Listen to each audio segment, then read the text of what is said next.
A new top cop in Utah's capital city. What Chief Mike Brown has planned for the Salt Lake Police Department. Showers have a big impact on the morning drive. We'll let you know what they're going to do for the drive home. Coming up. Public uproar over a law that would let the state yank Brewvies' liquor license. I don't think that the law should go. I think it's served us well over the years. Why the rule's sticking around for now. A major Utah-based company with millions of customers say customer information may have been compromised. Then one of the world's steepest climbs right in our own backyard. We'll take you on a virtual adventure, sure to take your breath away. We begin with a developing story in Salt Lake City where Frontrunner is currently shut down from Murray to the North Temple Station. Unified Police tell us a train hit a person just before 2 this afternoon. Now, service could be on hold for several more hours. A bus bridge is connecting riders to alternate routes. A new police chief for Salt Lake City 10 months after the last chief resigned under criticism for his handling of sexual harassment within the ranks. The new chief is a familiar name. Fox 13's Matt McDonald is at the Salt Lake Public Safety Building this afternoon. And Matt, tell us who got the job. Hey guys, you can remove the title of interim. It is now simply Chief Mike Brown. Today, he talked about one of the biggest cases the department is facing and how it's affecting his plans for the future. Policing in Salt Lake City is policing through compassion. Chief Brown said that today, hours after being named the chief. He was referring to his actions after the February officer-involved shooting of Abdi Muhammad in the Rio Grande district. He took Muhammad's family to the hospital despite an ongoing investigation. That was the right thing to do. A mother needed to see her child at that time. In the weeks after the shooting, anti-police protests spilled into the Salt Lake City streets, many calling for a change in the civilian review board that looks into police actions. Brown said today he disagrees, believing the review board already works well. But he also said he's started new training for his officers. It's very much based on de-escalation. It's very much based on creating distance and protection and cover that allows you more time. Chief Brown also talked today about one big problem he says the department is facing, simply not having enough police officers. Why he says that's happened tonight at 9. In Salt Lake City, Matt McDonald, Fox 13 News, Utah. All right, Matt, thank you. We'll look forward tonight. We've got an update to Riverdale shooting back in February. Police say 41-year-old Scott Sandlin will not be charged in the shooting death of his girlfriend, Jenna Manuel. Investigators say the two had been arguing when she charged at him with a knife. They say he feared for his life and shot her at close range. The woman's 8-year-old daughter was in another room at the time. Sandlin faces other charges, including possession of a dangerous weapon by a restricted person and child endangerment. A man charged with killing a Murray Lee-Mart clerk will spend the next 15 years in prison. 24-year-old Juan Andres Salazar is connected to the shooting death of 61-year-old David Marsh during that armed robbery you just saw at Lee-Mart last March. Martin Castillo and Alex Garcia also face charges in the incident. Salazar will serve consecutive prison sentences of 5 years to life for manslaughter and 10 years to life for aggravated robbery. Thousands may now need to keep an eye on their personal data because customer information for Utah-based doTERRA has been compromised. Fox 13's Jeff McAdam joins us live from doTERRA headquarters in Pleasant Grove. Now, Jeff, do we know just how many people are affected? Hope, that's the big question. That's an answer I was not able to get today. And we're told that's simply because it's an ongoing investigation. They can't give out those kinds of details. But here's the deal. If your information was compromised, you should have gotten one of these in the mail from the company, a letter telling you exactly what kind of personal information is now at risk.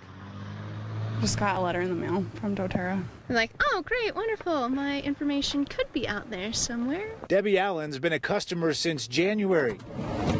She says the news caught her off guard, but says so many companies have her personal information that she's surprised that it hasn't happened to her before. I mean, it's with a credit card company. It's at Costco. It's at Target. It's at the library. It's everywhere. The Pleasant Grove company started in 2008, selling various scents and essential oils for health and wellness benefits. Vice President of Corporate Communications Kurt Jauer says the company has grown to 3 million worldwide with roughly 50,000 customers here in Utah. All their information and data is stored by an outside company who was compromised last month. We moved immediately. We hired industry-leading security firms, forensics firms, contacted law enforcement officials in the FBI. Jauer says the company sent out letters to customers last week telling them that their names, social security numbers, payment card information, dates of birth, postal and email addresses, telephone numbers, usernames, and passwords may have been compromised. Hopefully, it'll be much ado about nothing, but you can't leave anything to chance. And while the news may be unsettling, it doesn't make customers like Chelsea McCage think twice about buying with doTERRA moving forward. I figure I love their products, so I'm going to keep using them. So Chelsea will continue using doTERRA, and doTERRA tells us they're going to continue using this third-party vendor despite the breach. They say that they'll, in the future, work side by side with them to make sure this kind of breach doesn't happen again. And out here next to Provo in Pleasant Grove, Jeff McAdam, Fox 13 News, Utah. All right, thank you, Jeff. Police think faulty brakes caused a small pickup truck to end up inside a Cedar City store. It happened last night at the Sports Authority on Main Street. Police say the brakes failed while the driver was inside the store. No one was hurt. The store is open again today while crews replace the front windows. Happening now, voters in 5 states are casting their ballots in today's presidential primaries. This is a live look at a polling place in Rockville, Maryland. It is a crucial day in the election process. More than 500 delegates are up for grabs in those 5 states. Diane Gallagher joins us from Washington this afternoon. Diane.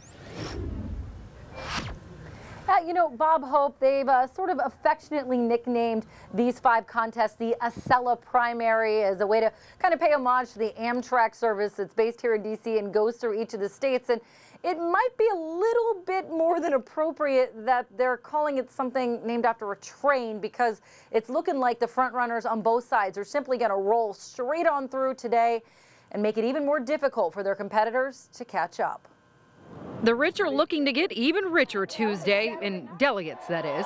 Donald Trump and Hillary Clinton both seeking a clean sweep of Connecticut, Rhode Island, Pennsylvania, Maryland, and Delaware. Clinton even taking a veiled swipe at the Republican frontrunner in perhaps a preview of the general election. That we are not going to be intimidated or deterred by their demagoguery. It shows how pathetic they are. Trump seemingly undeterred by Ted Cruz and John Kasich's efforts to team up and force a contested convention, calling for Republican unity. They're mathematically out. They ought to quit so we can all get together, we can all unify, and we can all go against crooked Hillary Clinton. There are 172 Republican and 384 Democratic delegates up for grabs today. And while winning a state outright may not be in the cards for the challengers, today could well be a very good day for Donald Trump. The states that are voting are northeastern states. They have tended to be further left politically. It's highly unlikely Bernie Sanders, Cruz, or Kasich are in this for anything but the long haul. Yeah, it's a narrow path, but we do have a path. We're going to go to a convention.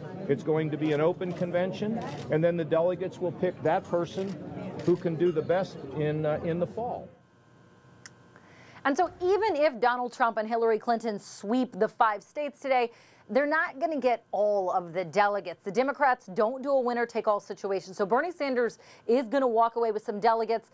The margin of victory will determine just how many delegates he gets. The Republicans, a little more complicated. Every state does it differently. But John Kasich and maybe even Ted Cruz should walk away with some delegates. Bob Hope, the polls close in just a little under an hour now, so we should have a better idea of how many delegates they'll get when they finish. Now, Diane, Pennsylvania is being called the crown jewel of this Super Tuesday. Why is that? So the easy answer is that it has the most delegates. For the Democrats, 189. For the Republicans, 71. But Bob, remember how I said that each of the Republicans' contests are a little bit different and quirky? Pennsylvania may be the quirkiest state in the entire nation when it comes to how it does this situation, because 17 of the delegates are winner take all, meaning whoever wins gets those. The 54 remaining are elected delegates, meaning that the voters are selecting people to go to the convention and pick the candidate. The thing is, they're unbound. So Pennsylvania is a little bit different than other states in the fact that these delegates don't have to tell people who they're voting for, who that they like. So you're kind of voting for something blind. And the key here, Hope, Bob, is that this could be the difference maker on whether or not Donald Trump could get first ballot, because they're going unbound first ballot. So if he is within 54 delegates of the magic number of 1237, they could be the determining factor. Wow, all of this is fascinating stuff. Diane Gallagher in Washington, thank you so much. We're seeing quite a bit of clearing out there for much of the state, although we do still have showers and pockets of very heavy precipitation. If you were watching at the beginning of the newscast with Matt McDonald, rain was coming down hard where he was. We're 57 degrees. We have some rain out at the airport right now and gusty winds associated with nearby storms. Here's those nearby storms. So you can see the bands of heavier precipitation right now moving along I-15 into Bountiful, just south of Farmington area right here, just going right along I-15 into Bountiful. We have a pocket of heavier precipitation. That's very close to the airport right there along I-80. And then you can see the heavier precip through the Salt Lake Valley as well.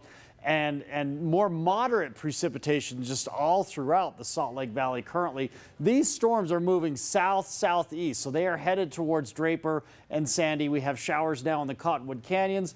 Here's Point of the Mountain right here, and then just south of Point of the Mountain near Lehigh, stretching down towards Provo, Alpine areas like that, still getting some moderate precipitation as well. So not as big an impact as we saw with the morning drive for most of us, but still some showers going as they are wrapped around the exiting storm system now at this point. Scattered showers in eastern Utah continue into the evening hours as well. Very isolated showers in southern Utah. It's really the Wasatch Front and then points east towards eastern Utah that are going to see most of the activity tonight and into the overnight hours. So there's a look at those scattered showers, just enough instability to keep some of them going. But when they fire up, they can pack a punch with gusty winds, even a little bit of small hail possible with some of these storms. All right, so we'll talk about the rest of tonight and when that next storm moves in, coming up. Top honors for a Utah police officer who went above and beyond the call of duty. What this hero did to earn Officer of the Year. The DABC weighs in on the Deadpool controversy. And it will be an early departure for Live's Michael Strahan when he's bowing out of the show. Coming up. This is Fox 13 News in high definition. An update to a story Fox 13 News first brought you last week. Utah's Liquor Control Commission is addressing the controversy surrounding Brewvies. Yeah, the Salt Lake City Theater is facing the loss of its liquor license for showing the movie Deadpool. Fox 13 News is also getting answers from state lawmakers. Ben Winslow has more. The DABC as an agency says it is not commenting on the lawsuit leveled by Brewvies over Deadpool, but a liquor control commissioner and a state lawmaker are now weighing in. I wanted to make a statement up front. Utah's liquor control commissioners broke their silence on the controversy surrounding Brewvies and Deadpool, but didn't say much about it, citing the ongoing lawsuit. The department and the commission collectively look forward to the legal process and clarification of the laws we did not create, we did not write, but we are bound to enforce. I would ask for civility in this debate and remind all that courtesy is the shortest distance between two people. Brewvies is facing revocation of its liquor license for showing Deadpool. State law forbids liquor licensees from showing things that depict sex acts or full nudity. Brewvies is challenging the law by taking the DABC to court. The theater was fined once before for showing The Hangover Part 2. It also claims the DABC threatened its license for showing Ted 2 and Magic Mike XXL. The number of wines whose labels depict sexual acts or human genitals. In public comment, the DABC heard complaints about the law, even from the Democratic candidate for Attorney General. Citizens and businesses of Utah are tired of wasting taxpayer money on futile litigation in defense of unconstitutional laws. I'm okay with it. Like I say, I haven't seen the movie. Probably isn't a movie I would have gone to begin with. Senator Jerry Stevenson oversees liquor legislation on Capitol Hill. He says the law has served the state well over the years, but they'll have to see what the courts decide. He doesn't think lawmakers have an appetite to change it. As of right now, that is the law in Utah, and that's what we will enforce. Now, if the legislature were to address this, they couldn't do anything about it until January, when the 2017 legislative session begins. The federal lawsuit was filed last week. In Salt Lake City, Ben Winslow, Fox 13 News, Utah. It was like a humongous boom, and the bus jumped up in the air. In Georgia's Henry County, police say a car that failed to stop before turning this morning slammed into a school bus. 35 middle school students were on board. 13 of them went to the hospital with minor injuries, and the car's driver and a passenger also went to the hospital. Their injuries are also not serious. Producers for Live with Kelly and Michael will be looking for a new co-host a little sooner than expected. Michael Strahan planned to leave the show late this summer. Today, ABC confirmed his last day will be May 13th. Co-host Kelly Ripa returned to the show this morning after a week-long absence. She was extremely upset. Executives kept her in the dark about Strahan's exit. It was almost like a scene from a movie, and it earned Salt Lake City police officer Ben Hone Officer of the Year. Unified Police and the Footprinters Association recognized Hone and 7 students for their community service and academic achievements. Officer Hone was honored for his heroic work, saving 2 sisters last year. Back in September, Officer Hone responded on an incident where 2 females were being attacked by a suspect. He was able to shoot the suspect and save the females. And it was very heroic thing that he did do. You know, it was very dynamic at the time, and we're very proud of him, and he definitely deserves this award. Officer of the Year is an award given by the Footprinters Association, while each student received an award today was picked by their school resource officer. Well, award-winning weather if you like a little rain. Yeah, I like that. Yeah. I like the sounds of that little snow, too, in some of the higher elevations. A little bit let's of snow. go for it. Yeah, I like it. Yeah. All right. And then the beautiful story. April weather. Okay. We have actually quite a bit, well, it's isolated, but where the showers are coming down, they are still a big deal and likely having some impact on some of the traffic out there. Look at this camera. And I don't know the reason for the slowdown actually at this time, but really dark skies and wet roads in this area. This is in the South Salt Lake area, and this isn't even where the heaviest showers are moving through right now. And just look at the dark clouds that are off in the distance. Again, it's nothing terribly widespread, but it is hitting a good portion of the commute right now. So as you look at the areas with yellow, that's the heavier precipitation just to the east of Bountiful and down along I-15. And yeah, now some of the stronger storms are starting to push into that South Salt Lake area right through the heart of Salt Lake. We've crossed over I-80. These storms are moving towards the south-southeast. So this storm has moved past I-80 right here, going towards Parley. And the southern half of the Salt Lake Valley right now is in pretty good shape, but this storm is headed that direction. So Draper, Sandy, yeah, it's coming. There you go at Point of the Mountain, we're in good shape, and then we get down just south of Lehigh and down towards Orem and towards Provo as well. Again, more moderate precipitation here. The overall pattern is just we're on the back side of this low pressure. By the way, this is our next storm system here. In between the two, we do have a little bit of ridging that'll build in for a good part of the day tomorrow, but by the afternoon, this storm starts to get close enough. There's enough moisture in place that we start firing up some thunderstorms again, showers and thunderstorms by the afternoon hours. Also, severe weather that's ripping through portions of the southern plains right now, Texas, Oklahoma, and Kansas specifically, but now starting to move further north into Nebraska as well. These are dangerous storms. We've already had damaging hail and tornadoes associated with these storms, and a severe weather breakout continues in that part of the country heading into the evening hours. 44 in Park City, 46 in Heber right now, 52 in Salt Lake, mid-50s in West Valley, 40s in eastern Utah, and then we're in the 50s and then in the 60s here in the extreme southern part of the state, but 50s for much of western Utah. And Ely and Elko in the 40s, but much warmer than we were yesterday at this time. 40s and 30s tonight for an overnight low along the Wasatch Front. Low 30s in Evanston and Park City, 34 in Vertals, 36 in Moab, and 48 in St. George. The main story tonight will be decreasing showers. So eastern Utah, the Wasatch Front, we still have those instability showers, but they'll taper off as we head into the overnight hours. Tomorrow, we'll start with clear to partly cloudy skies. So it'll be a nice start to the day. We'll warm up, mid-50s in Salt Lake, mid-50s in Provo, Cedar City, Milford up there as well. 68 in St. George. We get into the afternoon hours, and that's when we start to see some thunderstorms fire up once again, showers and thunderstorms. And they'll pick up heading into tomorrow night and into Thursday. Thursday's actually the stormiest day, but we'll start seeing those storms by Wednesday afternoon.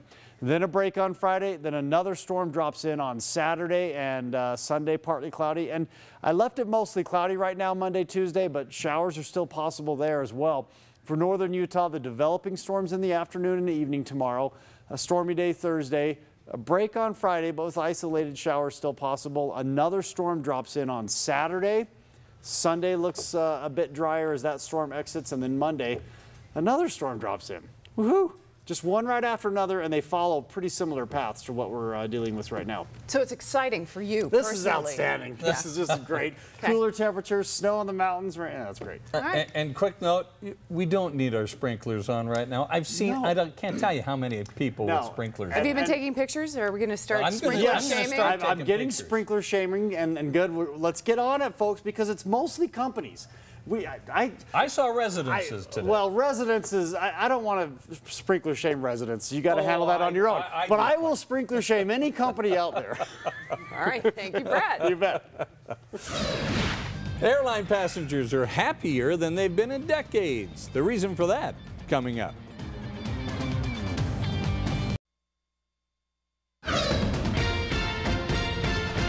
Stocks closed narrowly mixed today as the Federal Reserve's policy meeting got underway to make the decision on interest rates during a two-day meeting. Now, the Dow closed up 13 points, the Nasdaq down about 7, the S&P is up 4. For the first time in more than a decade, Apple is reporting a net loss. Profits and sales both fell last quarter. That hasn't happened since 2003.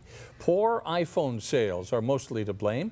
They fell nearly 16% year over year. CEO Tim Cook predicted a rough quarter back in January. Apple stock dropped nearly 8% in after-hours trading, below $100 a share. A new survey suggests airline passengers are the happiest they've been in nearly 20 years. A report from the American Customer Satisfaction Index shows airlines received 72 out of 100 points from travelers. That hasn't happened since 1994. Researchers say lower fuel costs may be part of the reason. Airlines are using the savings to upgrade airline cabins, improve in-flight entertainment, and bring back free snacks. A Utah family says goodbye to a missionary killed overseas. They feel like he was really doing the thing he loved and that he wanted to do more than anything else. Coming up, what is helping Elder David Hampton's family cope? This refinery in Woods Cross in danger of blowing up this afternoon after a fire. We'll tell you what caused it coming up next. And a new owner for a prime piece of Utah County real estate. We'll tell you who bought Provo High School coming up. Live from Fox 13 Studios, this is Fox 13 Live at 5:30. He was an 18-year-old young man that had everything ahead of him, a whole future ahead of him, and that is such a loss. The family of LDS missionary David Hampton hit and killed by a car in Taiwan 2 weeks ago. They say they know they'll see him again soon. Hundreds of people attended David's funeral today. Fox 13's Danica Lawrence is at the Coldwater LDS Stake Center in North Ogden this afternoon. Danica. Bob and Hope, this whole room inside here at the church was filled with people who were all very tearful. But they said even though David is gone, they know they're going to see him again. If you follow the orange ribbons, they lead you from the Hamptons North Ogden Church to their home, covered with ribbons and yellow balloons. They have beliefs of what's to come. They know where David is. They know that he's at peace. Elder David Smith Hampton's aunt, Becky Farley, swells with pride, telling me about how David's parents are handling his death. They feel like he was really doing the thing he loved and that he wanted to do more than anything else, that this was the thing he would have given his life for. David died while serving on his mission in Taiwan. Becky says he wanted more than anything to serve others, turning down a full-ride scholarship to a university. David loved money. It wasn't, you know, he was an 18-year-old kid, he loved money, and yet he was willing to turn this down. And my sister was as surprised as anybody that he was willing to turn down the scholarship. And he said, "Mom, it's just money. It's just money. This is something deeper. This is something more." His community did something more than just pray. On Sunday, families holding hundreds of yellow balloons sang to the Hamptons at their home and released the balloons into the air for David. Even his stake president released one. It was just a tender moment for our whole neighborhood and our community. That's the kind of thing that really knits our hearts together in the Church of Jesus Christ of Latter-day Saints. Becky believes her family is stronger, knowing David's mission did not end. It's only just beginning. The family asked that instead of bringing donations to their home, they asked that they send donations to a scholarship fund that the family created in David's name. And we have a link to that scholarship fund on our website at fox13now.com. And of course, our thoughts and prayers are with the Hamptons family. For now, we're live in Ogden. Danica Lawrence, Fox 13 News, Utah. Yes, they are. Danica, thank you.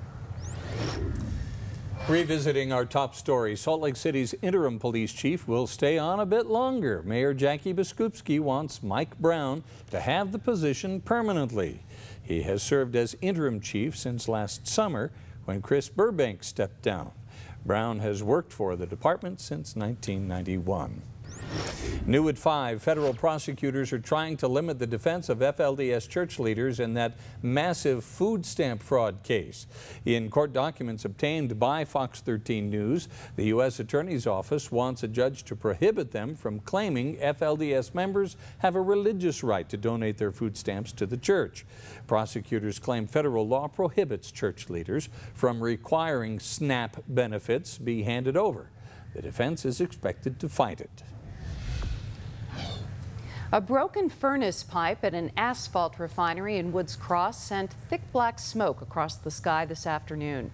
Now, this fire is out and nobody got hurt, but it was a close call. Fox 13's Robert Boyd is at the Foreland Refinery at 2600 South, 1500 West this afternoon. Robert.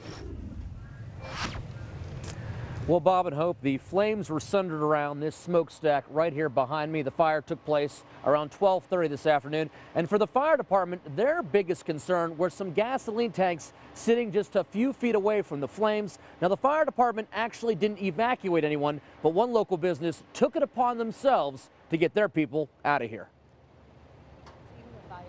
Even if I hadn't smelt it, just knowing the area, it just wasn't a good call to stay around. Elizabeth Serrano was one of about 20 employees at a local business to evacuate the area once they saw the smoke moving across the sky. I think we were very nervous, and there were a lot of people, I feel like, coming down the street in their cars, and we were all kind of stuck here for a minute, and that made everyone a little nervous. The South Davis Metro Fire Department says a broken furnace pipe caused asphalt material in one of the furnaces to catch fire, shooting smoke into the air. The fire then spread to even more asphalt material lying on the ground outside.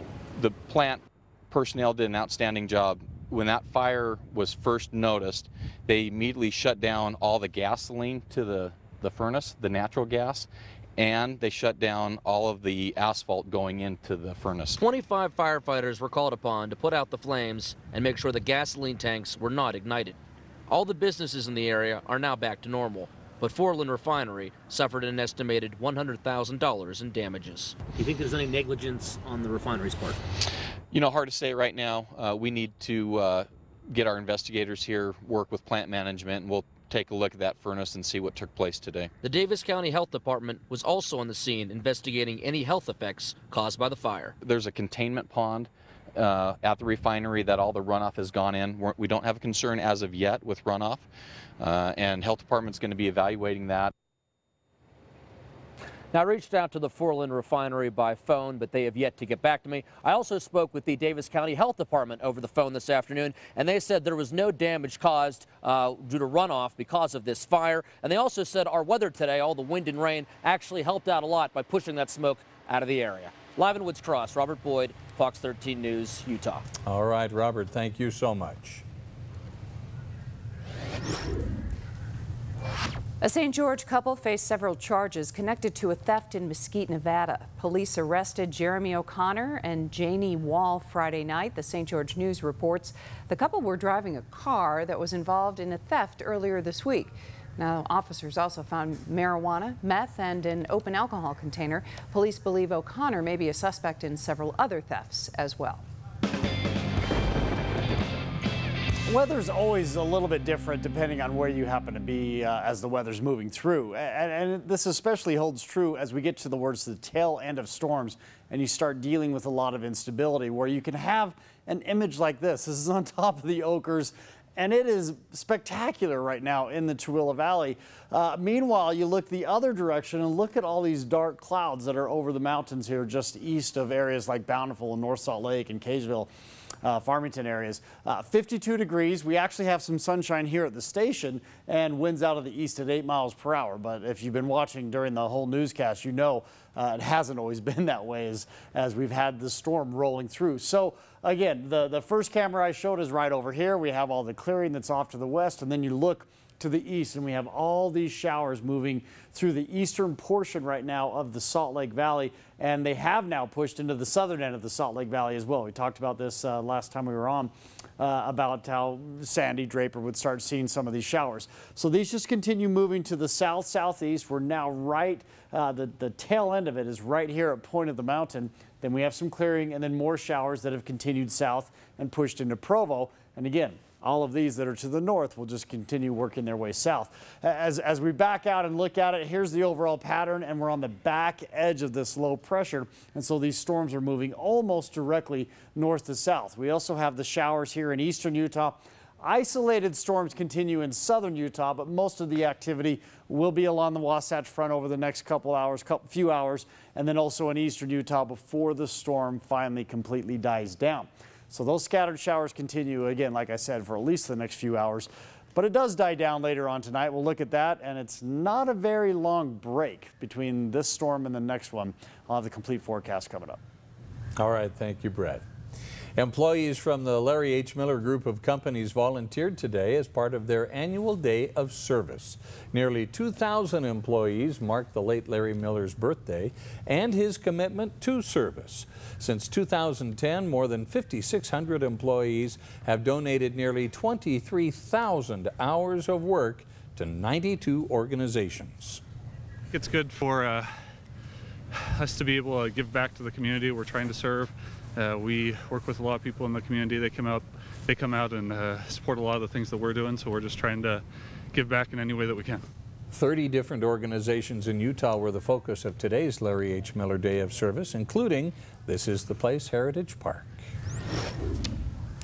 Happening today, a group of Utahns are preparing for a big Easter celebration. Now, while many celebrated a month ago, the Orthodox Church calculates the date for Easter differently than Western churches, and that means sometimes it falls on the same week or as many as 4 or even 5 weeks later. Even though the time is different, the spirit of the celebration is the same for Orthodox churchgoers. It's the commemoration of the resurrection of Christ, and from the earliest time in Christian history, there have been these dual celebrations in East and West. They just agreed for many centuries just to celebrate them separately. Had nothing to do with separate churches in the East and West. The Greek Orthodox Mission Parish of Utah will continue Holy Week celebrations each day leading up to Easter Sunday. Tonight, the Orthodox Church observes a special service called the Service of the Bridegroom. They've been neighbors for decades. Now BYU owns the Provo High School property. What the university has planned, coming up.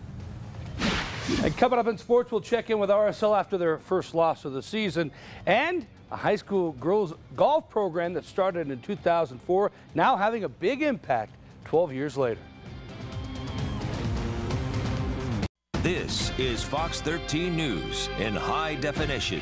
The current Provo High School campus will soon be part of Brigham Young University. Today, the Provo City School District announced it sold the building for $25 million. Fox 13's Zach Whitney has more.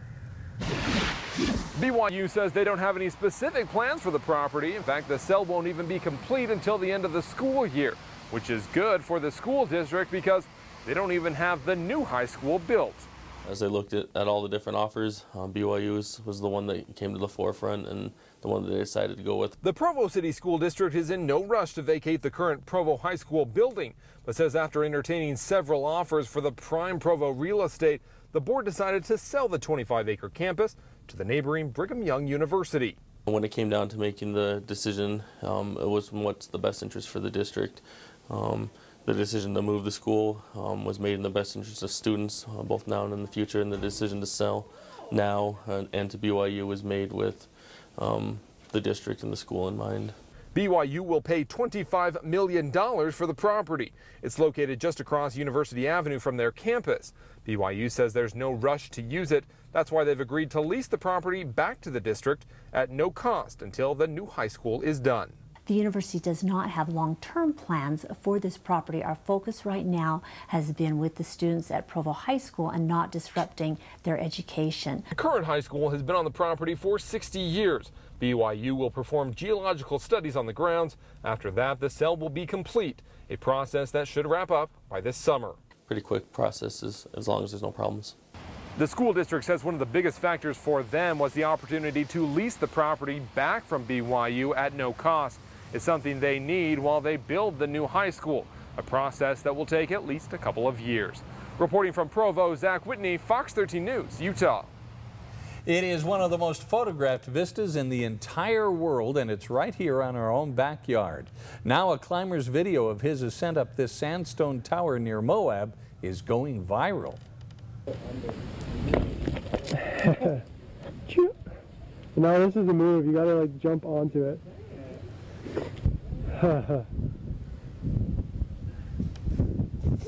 Wow. The website Daily Mail posted the video online yesterday. Shows an unidentified man climbing the ancient art area of Fisher Towers. The 300-foot sandstone tower is a popular place for outdoor enthusiasts and one viral video maker.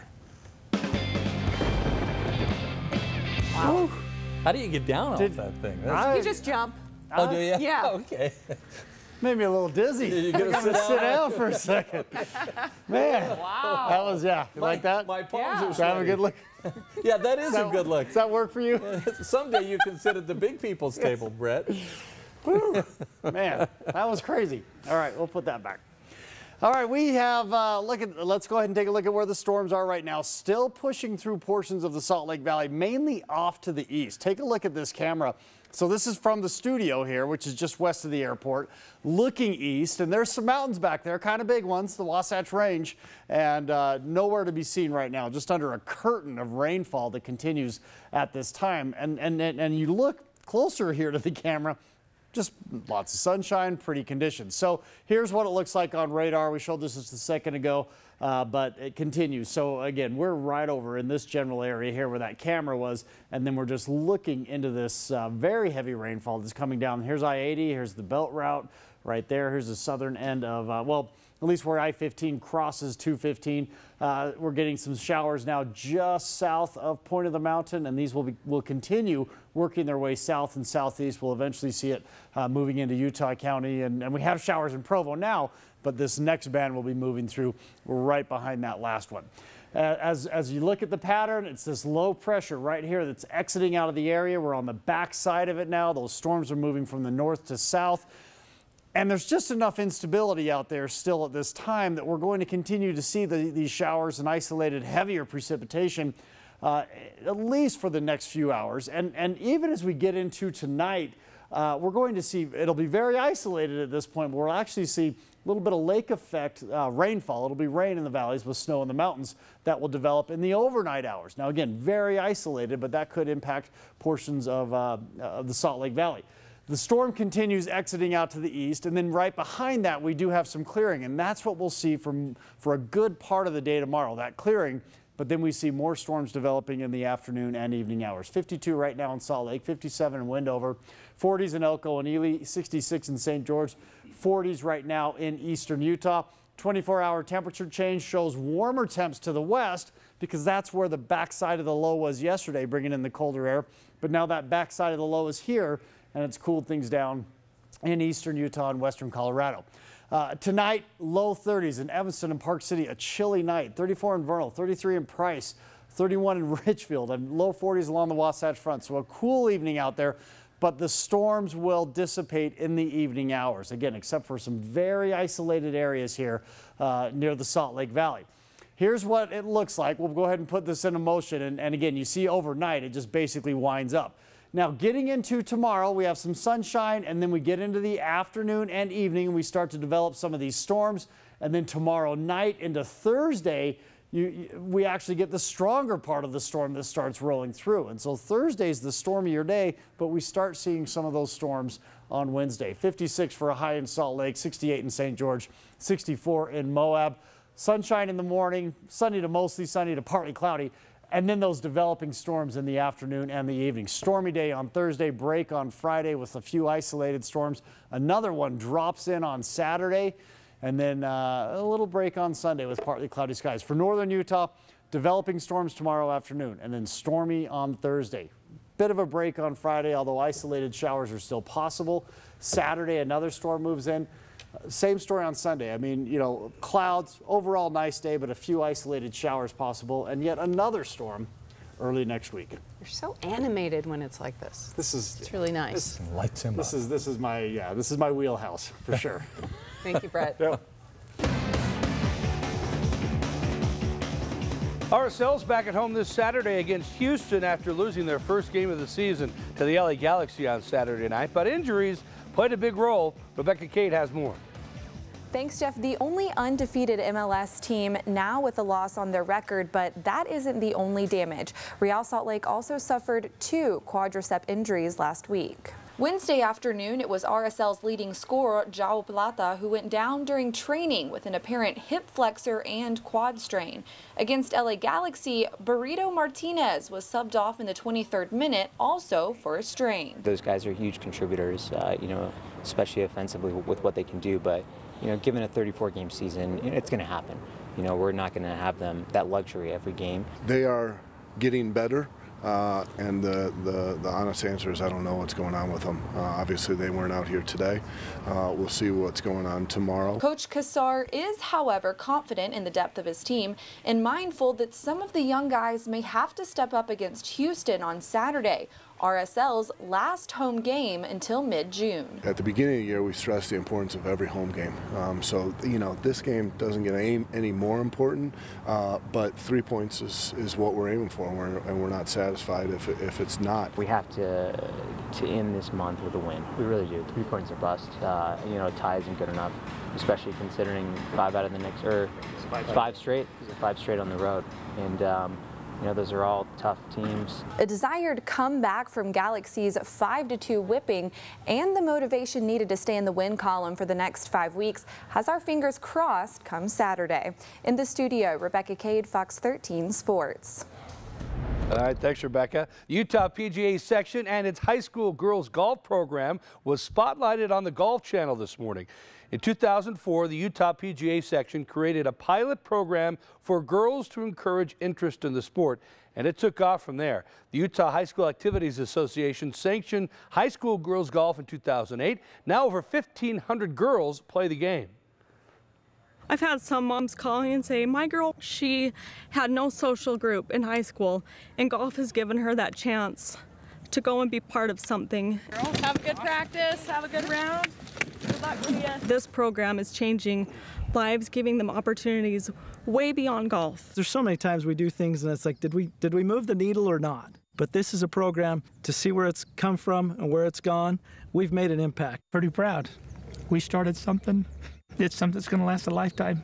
Good luck tomorrow. I'll see you guys tomorrow. Good luck. Good luck. That's a nice fun swing to watch them. Yeah, that's come a long way. They do play a little slower than the guys, apparently. Well, that's slow motion. Oh, video. was that slow motion? That has nothing to do with their golf game. Of course. They're very good. Get out and check them out. They're very good. It's okay. It's almost over. It's almost over. Thanks, Jeff. Yeah. We'll be right back.